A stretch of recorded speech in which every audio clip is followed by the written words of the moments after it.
오늘 우리에게 주시는 하나님의 말씀은 예레미야 29장 11절에서 14절 말씀입니다. 여호와의 말씀이니라. 너희를 향한 나의 생각을 내가 아나니 평안이요 재앙이 아니니라. 너희에게 미래와 희망을 주는 것이니라. 너희가 내게 부르짖으며 내게 와서 기도하면 내가 너희들의 기도를 들을 것이요 너희가 온 마음으로 나를 구하면 나를 찾을 것이요 나를 만나리라. 이것은 여호와의 말씀이니라. 나는 너희들을 만날 것이며 너희를 포로된 자 중에서 다시 돌아오게 하되 내가 쫓아보내었던 나라들과 모든 곳에서 모아 사로잡혀 떠났던 그곳으로 돌아오게 하리라. 이것은 여호와의 말씀이니라. 아멘. 오늘의 말씀은 바벨론의 침공을 당한 남유다의 배경에 대한 이해가 필요합니다. 바벨론은 남유다를 세 차례에 걸쳐서 침공하고 결국엔 멸망시킵니다. 당시에 예레미야가 전한 메시지는 나라가 멸망할 것이니 바벨론에 항복하라는 메시지였습니다. 심지어는 바벨론에서 살면서 집 짓고 자녀들도 출산하고 그곳에서 번성하라고 이야기합니다.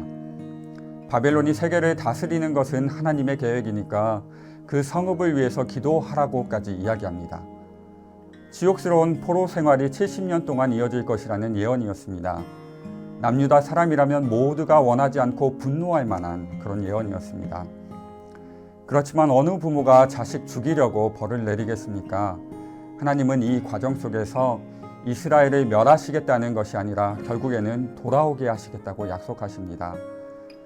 하나님께서 원하시는 것은 이 70년의 기간을 통해서 새로운 이스라엘을 회복시킬 공동체를 준비하라는 것입니다. 남은 자를 통해서 새로운 이스라엘을 이루어 가겠다는 것이 그분의 뜻이었습니다. 그것이 포로기에 남은 자들에게 주신 하나님의 사명이기도 했습니다. 우리 모두는 개인의 삶과 꿈에 대한 기대, 교회에 대한 기대, 국가에 대한 기대와 소망을 가지고 있지요. 하지만 우리의 생각과 기대처럼 되어지지 않는 것이 많은 것 같습니다.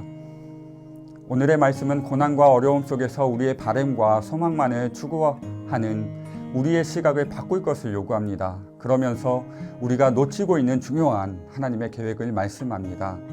그것은 우리의 삶의 여정을 통해서 우리를 제사장 나라로 거룩한 백성으로 삼기를 원하신다는 것입니다.